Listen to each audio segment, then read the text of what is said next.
तो students, chapter number 1 part B आज हम लोग फिनिश कर रहे हैं। उसके बाद थोड़े इंटरेस्टिंग कंटेंट रहेंगे। पार्ट ए हमने करा था, पार्ट बी में रिस्क मैनेजमेंट कंट्रोल के 6 क्वेश्चन, और आखिरी में 3 एंटरप्राइज रिस्क मैनेजमेंट के हम लोग क्वेश्चंस को रीड करेंगे और ये आपका पार्ट बी खत्म हो जाएगा। और एक तो आप सबसे पहले बेटा चैनल को जरूर सब्सक्राइब कर लें, ताकि अगर मैं किसी दिन ग्रुप में नहीं भी डाल पाऊँ वीडियो तो कम से कम आपके पास नोटिफिकेशन आ जाए। तो आप चैनल को सब्सक्राइब कर लें। कैसा क्या लग रहा है आप लोग कमेंट करके थोड़ा सा बताएं ज़रूर। थ्योरी को वैसे बहुत मुश्किल होता है, आप लोग सामने नहीं है, उस वे में भी हम लोगों को पढ़ना पड़ रहा है। तो देखिए, रिलैक्सेशन में अटेम्प्ट वालों को मिला है। हम लोग नहीं जानते कि हमें कोई रिलैक्सेशन टाइम पीरियड में मिलेगा या नहीं मिलेगा। तो आप बेटर रहेगा कि ना अपने वे में पहले से ही हम लोग प्रिपरेशन करते रहें। इसलिए हम लोग थोड़ा थोड़ा सा ही EIS को डेली पढ़ रहे हैं। ये थोड़ा थोड़ा कंटेंट हाफ हाफ आवर का बेटा आप लोग डेली तैयार करते चलें। जब भी ओपन होगा तो हम लोग ये सारे कंटेंट को वापस भी रीड करेंगे, लेकिन ना तब आप लोगों को टाइम कम लगेगा और एक कॉन्फिडेंस भी आएगा, डबल चीज़ हमारे लिए कवर होगी। इसलिए अपनी तरफ से प्लीज़ थोड़ा सा एफर्ट लगाकर पॉजिटिविटी के साथ। आप लोगों के लिए पॉजिटिव पॉइंट ये है कि ठीक है, आप घर पर ही हैं, आपको सिर्फ पढ़ना ही है, क्लासेस वगैरह नहीं है, आप फ्री हैं रिलैक्सेशन के साथ कि आप किसी भी टाइम पर क्लासेस देख पा रहे हैं। तो एक लेंथी शेड्यूल आपके पास नहीं है, आप पूरी तरीके से फ्री हो गए, आप नाइट डेज मॉर्निंग कभी भी आप लोग देख पा रहे हो। तो इसको थोड़ा सा पॉजिटिव वे में लेकर कोर्स को फिनिश करें, जितनी सब्जेक्ट्स पूरी हो जाए उतना आप लोगों के लिए बेटर रहेगा, ताकि आगे अगर कुछ एक्सटेंड नहीं होते हैं एग्जाम तो आपके पास सेलेक्टेड सब्जेक्ट ही रहेंगी जिनको की और तैयार करना रहे। आई थिंक समझ रहे होंगे आप लोग क्या कहना चाह रहा हूँ मैं। प्लीज़ पॉजिटिव रहकर कोर्सेज को अच्छे से तैयार करें, और आप चैनल को सब्सक्राइब कर लें ताकि वीडियो अगर नहीं भेज पाऊँ तो भी आप लोग देख पाएँ आराम से। जो नए अटेम्प्ट स्टूडेंट्स हैं उनके लिए तो बहुत ही पॉजिटिव है कि आपको बहुत अच्छा खासा 90 डेज का करीब एक्सटेंड मिल गया है। तो आप लोग अगर एक ग्रुप की ही सोच रहे थे तो आई थिंक मई के एग्जाम के टारगेट के हिसाब से तो आप लोगों के एक ग्रुप के सारे कंटेंट तैयार हो गए होंगे। तो अब अपना फोकस ना सेकंड ग्रुप की ओर डाइवर्ट करें, और अब तो आप लोगों को गो थ्रू होकर इस जुलाई अगस्त अटेम्प्ट में पूरी तरीके से बेटा दोनों ग्रुप क्लियर कर ही लेने चाहिए। तो आप लोगों के पास तो बहुत अच्छा एक्सटेंड मिला है कि आप इसको बहुत पॉजिटिव रहकर बहुत अच्छे से तैयारी कर सकते हो। अभी अगर हम लोग बात करें तो आज हमारा टॉपिक रहेगा एंटरप्राइज रिस्क मैनेजमेंट, लेकिन उससे पहले ना एक टॉपिक अपने को यहाँ जरूरत रहेगी और वो था इंटरनल कंट्रोल का। इफ यू रिमेम्बर, कल हम लोगों ने ना इंटरनल कंट्रोल रीड किया था, और इंटरनल कंट्रोल में हम लोगों ने कहा था कि 2 क्वेश्चन तैयार किए थे इंटरनल कंट्रोल के कंपोनेंट। तो हमने कहा था कि SA315 आपको इंटरनल कंट्रोल के कंपोनेंट्स को डिफाइन करता है। तो हमने कहा था कि SA315 के अकॉर्डिंग इंटरनल कंट्रोल में हमने कहा था कि 5 मेन कंपोनेंट हमारे लिए होते हैं इंटरनल कंट्रोल करने के लिए। बेसिकली इन सबके मीनिंग का मतलब यही है कि आप लोगों के लिए आपके ऑब्जेक्ट्स को अचीव करना और रिस्क हमारे लिए कम से कम रहे, उसका इफेक्ट हमारे लिए कम से कम रहे, ये कंटेंट था। तो हम लोगों ने एक तो पढ़ा था बेटा कंट्रोल एनवायरनमेंट, जिसमें हम लोग हमारे स्टैंडर्ड्स डिफाइन करते हैं, मैनेजमेंट एक एनवायरनमेंट क्रिएट करता है, उससे हम लोग कंट्रोल एनवायरनमेंट कहेंगे। कंट्रोल एनवायरनमेंट के बाद सेकंड कंपोनेंट पर हम लोगों ने यहाँ पर रीड किया था रिस्क असेसमेंट। रिस्क असेस करने के बाद बेटा हम लोग कंट्रोल एक्टिविटीज को डालते हैं। फिर था बेटा हमारे लिए information and communication. Information and communication के बाद आखिरी हम लोगों ने मॉनिटरिंग करा था। ये हमारे लिए इंटरनल कंट्रोल के SA315 के अकॉर्डिंग बेटा 5 कंपोनेंट हमारे लिए था। लेकिन अगर हम लोग बात करें यहाँ पर एंटरप्राइज रिस्क मैनेजमेंट, देखो एक अपन ने रिस्क मैनेजमेंट भी रीड करा था, अब हम लोग रीड कर रहे हैं एंटरप्राइज रिस्क मैनेजमेंट। कुछ नहीं है, वही है, लेकिन एक पर्टिकुलर ऑर्गेनाइजेशन के पॉइंट ऑफ व्यू से हम लोग स्टडी इसको करेंगे। 3 क्वेश्चन तैयार करने। देखो अब तक मैंने कितने क्वेश्चन तैयार कराए। पार्ट ए में ना हम लोगों ने 6 क्वेश्चन तैयार किए थे। पार्ट बी में टोटल 15 क्वेश्चन है बेटा आप लोगों के लिए। इन 6 क्वेश्चंस में तो 2 क्वेश्चन बेटा आप लोगों के लिए बिजनेस प्रोसेस के लिए, फिर 4 क्वेश्चन ऑटोमेटेड बिजनेस प्रोसेस के लिए थे।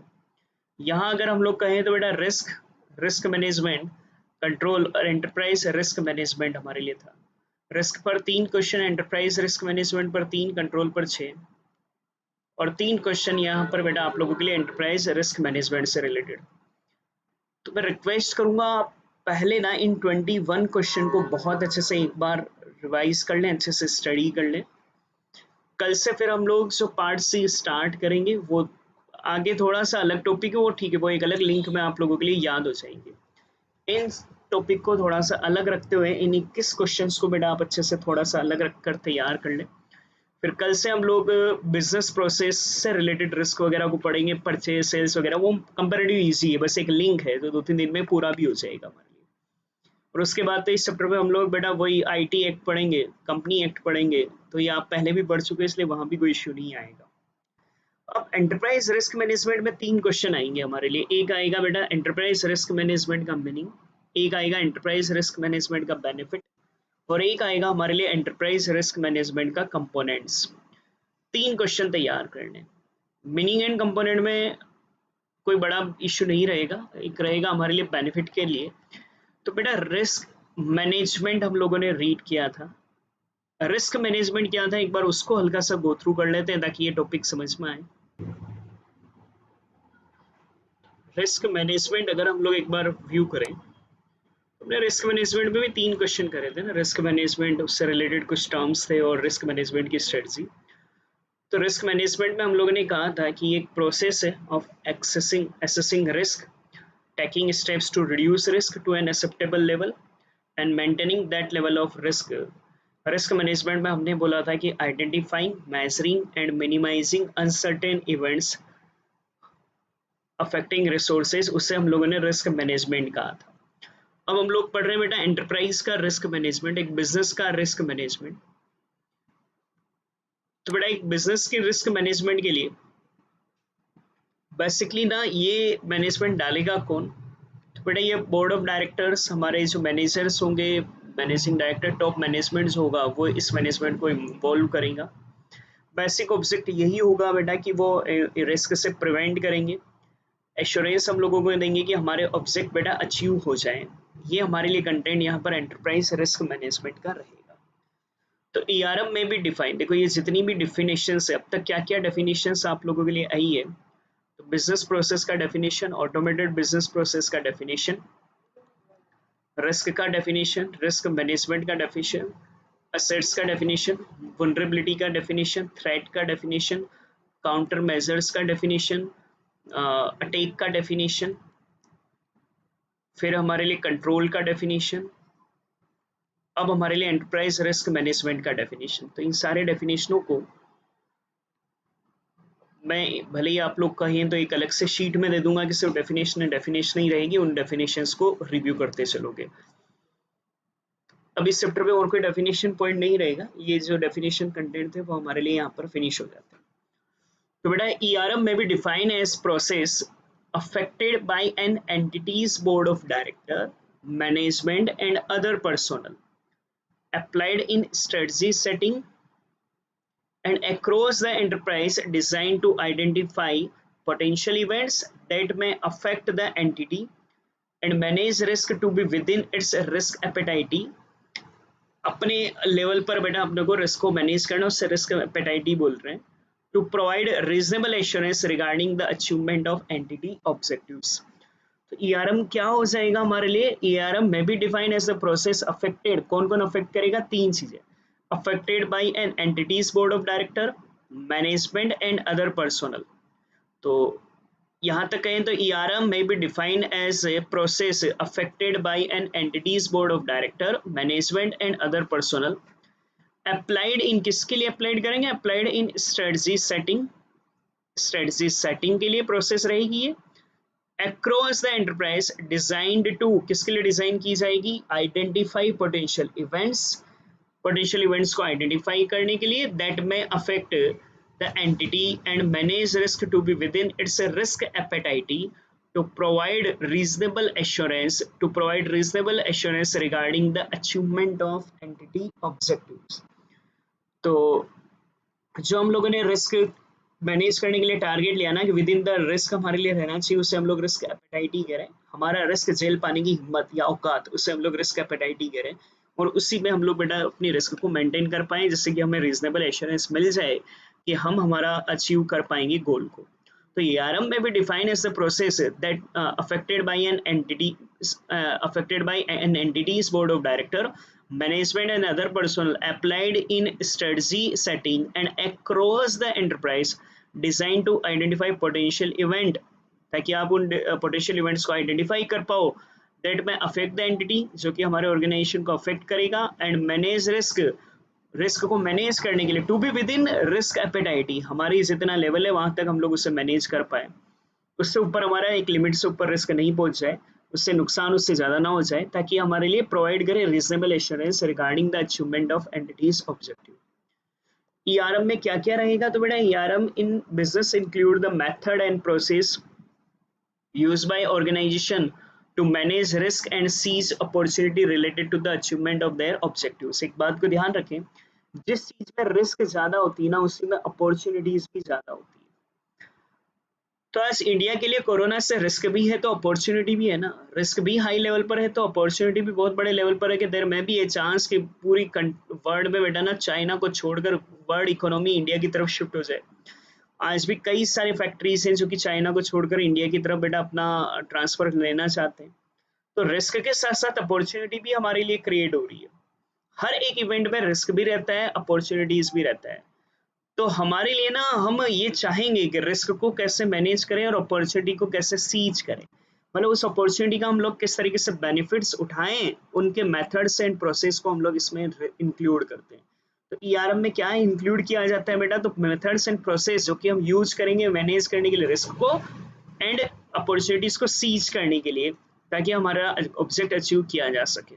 और ERM is common framework applied by business management and other personnel to identify, ये कॉमन फ्रेमवर्क होगा जो बिजनेस मैनेजमेंट बेटा apply and other personnel apply करेंगे, किसके लिए, आइडेंटिफाई पोटेंशियल इवेंट, ऊपर भी पढ़ा अपन, आइडेंटिफाई पोटेंशियल इवेंट्स दैट में affect the entity enterprise and the associated risk and opportunity and provide reasonable assurance that an enterprise objective will be achieved, ये भी हम लोगों ने ऊपर भी पढ़ा है। तो बेसिकली ERM क्या है, ERM बेटा एक प्रोसेस है, में भी डिफाइन एज प्रोसेस है जो कि हमारे लिए अफेक्टेड बाय एन तीन जनों से, entities, board of director, management and other personal applied in strategy setting and across the enterprise, designed to किस बात के लिए बेटा, identify potential events that may affect the entity and manage risk to be within the risk appetite to provide reasonable assurance regarding the achievement of entity objectives। हमारे लिए उसे ERM कहेंगे। ERM में बेटा methods and process include होते हैं जो कि बेटा हमारे लिए मैनेज ऑर्गेनाइजेशन यूज करेगा बेटा रिस्क को मैनेज करने के लिए एंड अपॉर्चुनिटीज को सीज करने के लिए, ताकि ऑब्जेक्टिव्स को अचीव किया जा सके। तो ERM एक कॉमन फ्रेमवर्क होगा जो कि अप्लाई किया जाएगा business management and other personnels के थ्रू, आइडेंटिफाई पोटेंशियल इवेंट्स दैट में अफेक्ट द एंटिटी से रिलेटेड बेटा रिस्क एंड अपॉर्चुनिटीज के लिए, और जो प्रोवाइड करेगा बेटा रीजनेबल एश्योरेंस कि आप लोगों का गोल ऑब्जेक्ट अचीव किया जा सके। अब पॉइंट आता है कि ERM जब हम लोग हमारी ऑर्गेनाइजेशन का रिस्क को मैनेज करेंगे तो उसके बेनिफिट क्या क्या होंगे। देखो हम लोग रिस्क को मैनेज करने के लिए बेटा मेथड्स एंड प्रोसेस डिफाइन करेंगे ना, जिससे कि हम लोग हमारे गोल को अचीव कर सकें, रिस्क को मैनेज कर सकें और अपॉर्चुनिटीज को सीज कर सकें। उन मेथड एंड प्रोसेस को हम लोगों ने एंटरप्राइज रिस्क मैनेजमेंट बोला है। 8 बेटा हमारे लिए यहाँ पर इसके बेनिफिट्स हैं, 8 बेटा हमारे लिए इसके बेनिफिट्स हैं। तो आप 8 में एक बार मैं बोलूं तो एक तो बेटा हमारे लिए align risk appetite and strategy, link growth risk and return, enhance risk response decision, minimise operational surprise and losses, identify and manage cross enterprise risk, provide integrated response to multiple risk, seize opportunity and rationalised capital. 8 बेटा हमारे लिए content है। सबसे पहला बेटा हमारे लिए benefit मिलता है इससे कि अलाइन कर पाते हैं हम लोग रिस्क एपेटाइटी एंड स्ट्रेटजी को, साथ ही में बेटा हम लोग लिंक कर पाते हैं ग्रोथ रिस्क एंड रिटर्न को, एनहांस कर पाते हैं बेटा हम लोग रिस्क रिस्पॉन्स डिसीजन को, मिनिमाइज कर पाते हैं बेटा ऑपरेशनल सरप्राइज एंड लॉसेस को, identify and manage cross enterprise risk, provide बेटा हमारे लिए integrate response to multiple risk, seize कर पाते बेटा हम लोग अपॉर्चुनिटी को, और रैशनलाइज कर पाते बेटा हम लोग कैपिटल को। तो 8 कंटेंट है। तो सेल एमआरपी, सेल एमआरपी, तो आई अलग से याद रख ले। आई सेल एमआरपी बेटा हम लोग लिख सकते हैं, या सेल एमआरपी, या आई अलग से ध्यान रख लें। सेल एमआरपी, तो बेनिफिट है बेटा सेल एमआरपी, आई अलग से हम लोग ध्यान रख लें। सेल एमआरपी, इसका मतलब होगा बेटा हमारे लिए सीज अपॉर्चुनिटी। जब आप रिस्क मैनेजमेंट करोगे तो आप लोगों को ना हर रिस्क से अपॉर्चुनिटीज भी पता चलेगी। तो आप अच्छी तरीके से रिस्क मैनेज करने के साथ साथ बेटा ना अपॉर्चुनिटीज को भी सीज कर सकते हो, मतलब उससे होने वाले बेनिफिट्स भी आप कैप्चर कर सकते हो। तो management consider potential event rather than just risk, and by considering a full range of event, management gains an understanding of how certain events represent opportunities. कैसे ये बेटा हमारे लिए अपॉर्चुनिटीज को क्रिएट कर रहा है उसकी तरफ भी मैनेजमेंट बेटा कंसिडर करेगा। लाइक ना अगर आप अमूल अमूल के जो एमडी है उनका एक कुछ दिनों पहले बेटा इंटरव्यू आया था कि मैक्सिमम कंपनीज एक गलती कर रही है, अपने आप को ब्रांड बनाने का ये सबसे बेस्ट मौका है। और आप देख भी रहे होंगे कि सभी टीवी चैनल्स पर सबसे ज्यादा एड किसी कंपनी के आ रहे हैं तो अमूल के आ रहे हैं। उन्होंने ये कहा कि ये ठीक है, लोग बाग अभी आपका प्रोडक्ट नहीं खरीदेंगे, लेकिन अभी लोग बाग बहुत फ्री हैं, वो ज्यादा से ज्यादा टीवी को देख रहे हैं। अब जितना एड देंगे ना तो लोगों के माइंड में अमूल सेट हो रहा है। इसका इम्पैक्ट जब भी लॉकडाउन खुलेगा तो बहुत बड़े इम्पैक्ट लेवल पर आएगा कि लोग बाग अमूल के प्रोडक्ट को ज्यादा खरीदेंगे। और उनका यही कहना था कि ये अपॉर्चुनिटी है हम सभी बिजनेसमैन के लिए कि हम ना हमारी जो एक छोटा सा प्रोडक्ट हो उसको भी हम लोग ब्रांड क्रिएट कर सकते हैं। तो ये एक अपॉर्चुनिटी क्रिएट हुई ना, रिस्क तो है ही, अभी मार्केट में कुछ भी नहीं बिकेगा, लेकिन एक अपॉर्चुनिटी भी तो क्रिएट हुई। तो मैनेजमेंट उसकी तरफ देखता है जब उसने एंटरप्राइज रिस्क मैनेजमेंट के लिए पहले से प्रोग्राम्स बना रखे हैं, तो वो ये देख रहा है ना कि इस पोटेंशियल इवेंट में हमारी अपॉर्चुनिटीज कहाँ कहाँ है, इस अपॉर्चुनिटीज का हम बेनिफिट कहाँ कहाँ उठा सकते हैं। फिर आता है बेटा हमारे लिए ए, और ए का मतलब होगा बेटा align risk appetite and strategy. तो बेसिकली रिस्क एपेटाइटीज बेटा रिस्क में कितना नुकसान होने के चांसेस हैं, रिस्क की डिग्री कितनी है, उसको हम लोग रिस्क एपेटाइटी कहते हैं। हम उसके अकॉर्डिंग क्या स्ट्रेटजी बनाएं, जैसे रिस्क एपेटाइटी उसके अकॉर्डिंग हम लोग बेटा स्ट्रेटजी बनाएंगे। हाई रिस्क मतलब हाई रिस्क एपेटाइटी है तो हम लोग उसकी स्ट्रेटजी भी उसी तरीके से रखेंगे, और लो रिस्क है तो हम लोग उसके लिए स्ट्रेटजी भी बेटा लो लेवल पर रखेंगे। Risk appetite is the degree of risk on a board based level that an enterprise is willing to accept in pursuit of its goal। Risk appetite एक डिग्री ऑफ रिस्क है जो कि हम लोग बेटा एंटरप्राइज बेटा विलिंग टू एक्सेप्ट, जिसको हम लोग हमारे औकात के लेवल पर बेटा एक्सेप्ट कर सकते हैं। हाँ ठीक है, इतनी रिस्क तो हमारे लिए चलेगी, और जितनी रिस्क को हम लोग लेकर चलेंगे ना उसी के अकॉर्डिंग बेटा हम लोग यहाँ पर स्ट्रेटजी बनाएंगे। Management considers the entities risk appetite first in evaluating strategic alternatives. Strategy क्या क्या होती है, तो if you remember risk management के सर ने ना 5 आप लोगों को यहाँ पर रिस्क मैनेजमेंट की स्ट्रेटजी को पढ़ाया था। हमने रिस्क मैनेजमेंट करने की बेटा यहाँ पर 5 स्ट्रेटजी को पढ़ा था। सबसे पहला बेटा हम लोग टॉलरेट या एक्सेप्ट द रिस्क करें, टर्मिनेट एलिमिनेट द रिस्क करें, ट्रांसफर शेयर द रिस्क करें, ट्रीट मिटिगेट द रिस्क करें, और टर्न बैक। तो जैसे रिस्क एपेटाइटी होगी ना उसके अकॉर्डिंग बेटा हम लोग यहाँ पर उसके लिए स्ट्रेटजी को डिफाइन करेंगे। पहले रिस्क एपेटाइटी डिफाइन की जाएगी कि हम कितनी रिस्क को झेल सकते हैं, कितनी डिग्री ऑफ रिस्क है जिसको कि हम लोग बेटा विलिंग टू एक्सेप्ट कर सकते हैं, उसके हिसाब से हमारे लिए स्ट्रेटजी तैयार की जाएगी। सेल, एस का मतलब सीज अपॉर्चुनिटी, ए का मतलब बेटा हमारे लिए align risk and appetite and strategy, L का मतलब बेटा link growth risk and return. बेटा जितनी रिस्क होगी उतना ही ग्रोथ होगा, उसी के हिसाब से रिटर्न आएगा। तो जब आप ईआरएम बनाओगे ना तो आप लोग बेटा रिस्क को अच्छे से एसेस कर पाओगे और इसको मैनेज कर पाओगे, तो रिटर्न भी ज्यादा आएगा, ग्रोथ भी हमारे लिए ज्यादा आएगी। तो ERM provide an enhanced ability to identify and assess risk and establish acceptable level of risk relative to growth and return objective हमारे लिए मिलकर आएगा। E का मतलब होगा बेटा हमारे लिए एनहांस रिस्क रिस्पॉन्स डिसीजन। जब आपने ERM बना रखा है, मैनेजमेंट पहले से ही तैयार है बेटा आप लोगों के लिए मेथड्स और प्रोसेस से कि जिससे आप लोग रिस्क को मैनेज करोगे, तो हमारे लिए जब रिस्क के बदले में रिस्पॉन्स से डिसीजन लेने में भी हमारी एफिशिएंसी बेटा इंप्रूव होगी। तो ERM provide the rigor to identify and select among alternative risk response। risk response अभी अपन ने देखा ना वो 5 हो, रिस्क अवॉइडेंस, रिडक्शन मिटिगेट करना, शेयर करना, एक्सेप्टेंस करना, और एक टर्न बैक और था। ERM provides methodologies and techniques for making these decisions। तो हम अच्छे से बेटा रिस्क को एसेस कर पाएंगे, तो इनमें से कोई भी बेटा हम लोग यहाँ पर प्रॉपर वे में डिसीजन ले पाएंगे कि इसको लेना है। तो हुआ सेल।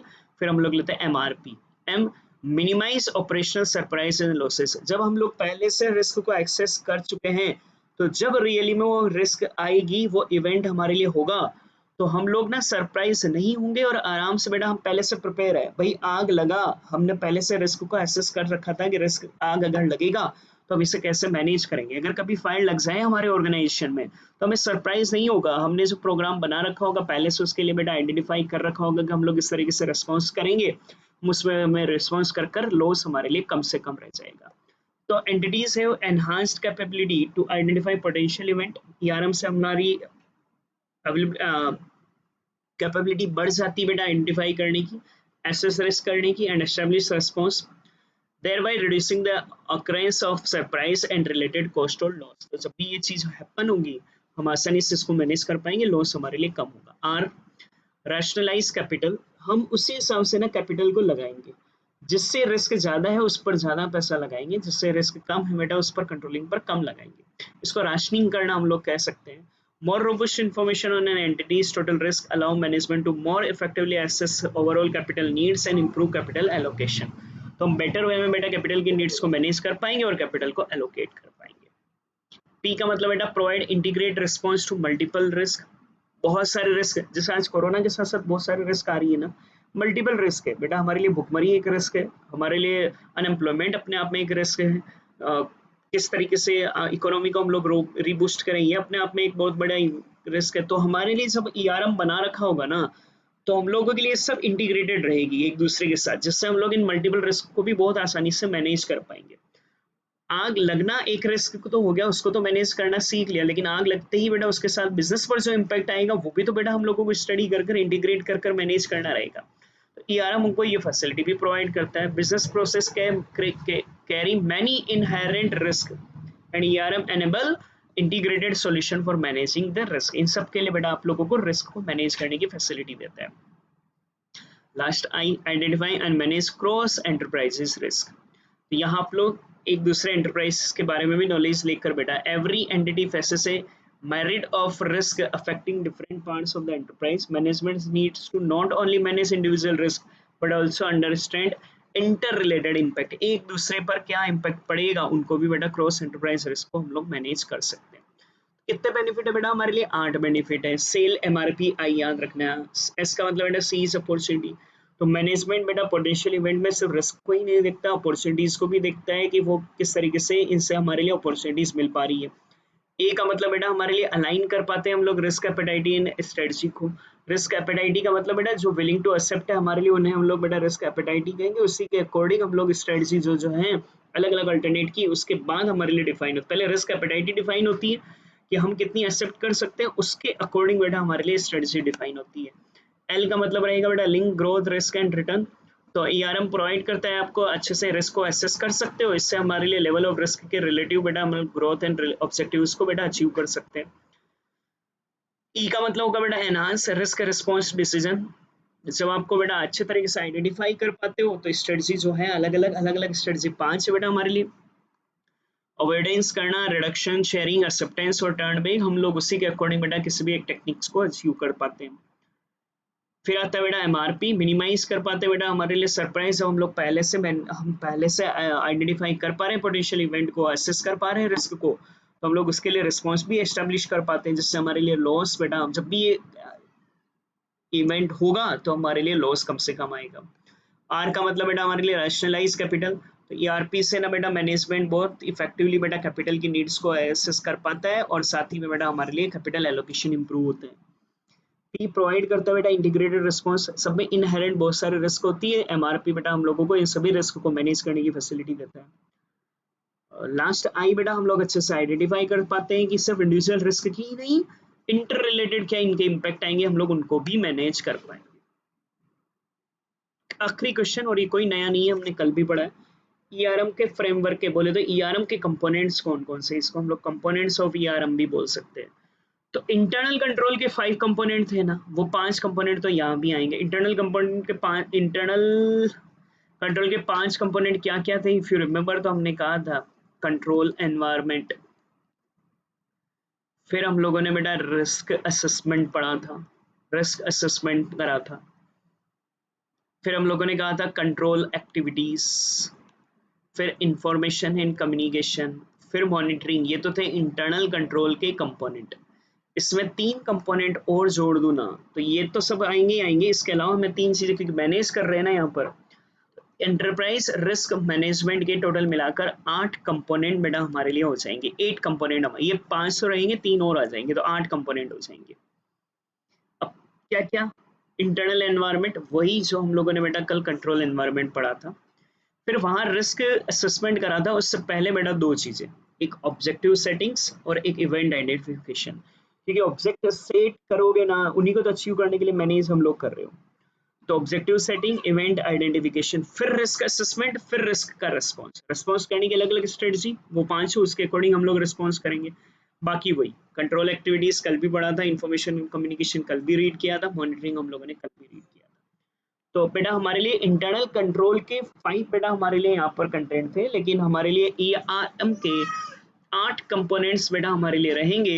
एक रहेगा बेटा हमारे लिए इंटरनल एनवायरनमेंट, फिर ऑब्जेक्ट सेटिंग, इवेंट आइडेंटिफिकेशन, फिर रिस्क असेसमेंट, रिस्क रिस्पॉन्स, फिर तो वही control activities, information and communication and monitoring. तो ERM के बेटा हमारे लिए 8 कंपोनेंट्स बेटा यहाँ पर रहेंगे, टोटल मिलाकर 8 कंपोनेंट्स रहेंगे, जिससे कि हमारे लिए ERM बेटा मैनेज किया जाएगा। तो ERM बेटा हमारे लिए सबसे पहला इंटरनल एनवायरनमेंट, फिर ऑब्जेक्ट सेटिंग, फिर हमारे लिए थर्ड रहेगा बेटा यहाँ पर इवेंट आइडेंटिफिकेशन, फिर risk assessment, risk response, control activities, information and communication and finally बेटा हमारे लिए मॉनिटरिंग हो जाएगा। इंटरनल एनवायरनमेंट ऑर्गेनाइजेशन बेटा डिसाइड करेगा ना, एनवायरनमेंट बनाएगा कि किस तरीके से हमारे लिए यहाँ पर रिस्क को मैनेज किया जाए। ये मैनेजमेंट डिसाइड करेगा उन स्टैंडर्ड्स को, उन गोल्स को जो कि रिस्क को मैनेज करने के लिए एस्टेब्लिश किए जाएंगे।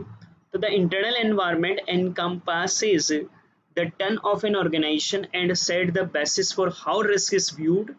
ये वो डिफाइन करना है कि कैसे रिस्क को व्यू किया जाएगा। Address by an entities people including risk management philosophy and risk appetite, integrity and ethical values and the environment in which they operate. तो पूरा एनवायरनमेंट को डिफाइन करना। मैनेजमेंट सेट करता है एक फिलोसॉफी किससे रिगार्डिंग बेटा, regarding risk and establish risk appetite, कि हम इतने लेवल पर इसको एक्सेप्ट कर सकते हैं। इंटरनल एनवायरनमेंट जब आप सेट करते हो ना ERM के लिए, तो बेटा ये हमारे लिए फाउंडेशन तैयार करता है रिस्क एंड कंट्रोल को किस तरीके से देखा जाएगा और किस तरीके से इसको एड्रेस किया जाएगा पीपल को। फिर आता है बेटा हमारे लिए ऑब्जेक्टिव सेटिंग। हम ऑब्जेक्ट सेट करेंगे ना, मेन जो काम कर रहे हैं वो ऑब्जेक्ट के लिए, और ERM का मतलब ही यही है कि हम हमारे ऑब्जेक्ट को बेटा यहाँ पर अचीव कर पाए। तो पहले ऑब्जेक्ट तो सेट होना चाहिए कि हम लोग क्यों ERM करना चाह रहे हैं, ऑब्जेक्ट के अकॉर्डिंग तो हमारे लिए वर्किंग होगी। तो objective should be set before management can identify event potentially affecting their achievement. तो पहले ऑब्जेक्ट सेट किया जाएगा, उसके बाद बेटा हमारे लिए इवेंट आइडेंटिफाई किए जाएंगे। अगर हमारा ऑब्जेक्ट है बेटा कि ठीक है रिस्क को इग्नोर करना है, तो फिर इवेंट को आइडेंटिफिकेशन पर ज़्यादा जोर नहीं दिया जाएगा। लेकिन हम लोगों का मकसद है कि किस इवेंट को हम लोगों को अच्छे से मैनेज करना है, तो इवेंट आइडेंटिफिकेशन पर भी उतनी बड़े लेवल पर बेटा हमारे लिए यहाँ पर कंट्रोलिंग डाला जाएगा। जैसे कोरोना में गवर्नमेंट का मकसद था कि नहीं एक भी डेथ नहीं होनी चाहिए, हम एक एक इंसान को बचाएंगे, तो पहले ऑब्जेक्ट सेट हुआ। इकोनॉमी हमारा ऑब्जेक्ट नहीं था, उसके बाद हम लोगों ने वर्किंग शुरू करी। जबकि हम लोग अमेरिका का देखें तो उनका मकसद था कि ठीक है हमारे 1 आध लाख डेथ भी होगी तो चलेगा, हमें इकोनॉमी को ध्यान देना है। तो वहाँ यही हुआ ना, उनका ऑब्जेक्ट सेट अलग था। जैसा ऑब्जेक्ट रहेगा उस अकॉर्डिंग बेटा हम लोग हमारी रिस्क को मैनेज कर पाएंगे। तो पहले ऑब्जेक्ट सेट होगा, ERM ensure that management has a process in place to set objective and that the chosen objective support and align with the entity's mission vision and are consistent with the entity's risk appetite। तो ना बेटा हमारे लिए object हमारे mission and vision के according होना चाहिए and consistent रहना चाहिए रिस्क एपेटाइटी के अकॉर्डिंग, जो भी हमारे रिस्क एबिलिटी है बेटा उसके अकॉर्डिंग। फिर हम इवेंट आइडेंटिफाई करेंगे कि कौन कौन से इवेंट है जिससे हम लोगों को कितना कितना इफेक्ट आ सकता है। तो potential event that might have an impact on the entity should be identified, जो कि हमें इम्पैक्ट करेगी उन्हें हम लोग आइडेंटिफाई करेंगे। इवेंट आइडेंटिफिकेशन में इंक्लूड 2 फैक्टर होते हैं, इंटरनल एंड एक्सटर्नल, जो कि हमारे लिए कैसे हम पोटेंशियल इवेंट में affect strategy implementation and achievement of objective. Internal भी हो सकते हैं अपने ऑर्गेनाइजेशन को, एक्सटर्नल बेटा इकोनॉमिकल, पॉलिटिकल बेटा, एनवायरमेंटल भी हो सकते हैं। It includes distinction between potential event that represent risk और those represent opportunities and those that may be both. तो हम उन इवेंट को आइडेंटिफाई करेंगे, रिस्क किस किस से है, अपॉर्चुनिटीज किस किस से है, या दोनों हमारे लिए किस किस से है, उसी के अकॉर्डिंग बेटा हमारे लिए यहाँ पर इवेंट के अकॉर्डिंग फिर हमारे लिए रिस्क का असेस किया जाएगा कि किससे कितनी कितनी रिस्क है। Identified risks are analyzed to form a basis for determining how they should be managed.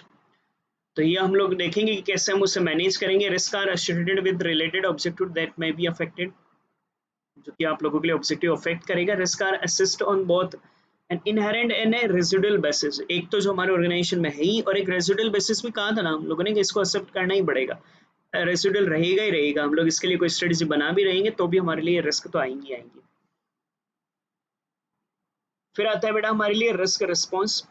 उसके बाद हम लोग डिसाइड करेंगे कि रिस्क रिस्पॉन्स की जो हमने अलग अलग स्ट्रेटजीज को पढ़ा है वो कौन कौन सी स्ट्रेटजी हम लोग यहाँ पर डिसाइड करेंगे। फिर हम लोग कंट्रोल एक्टिविटीज डालेंगे, पॉलिसी एंड प्रोसीजर कल भी कहा था एस्टेब्लिश करेंगे एंड एग्जीक्यूट करेंगे, जो कि हमारे लिए रिस्क रिस्पॉन्स में हेल्प करेगी और मैनेज करेगी।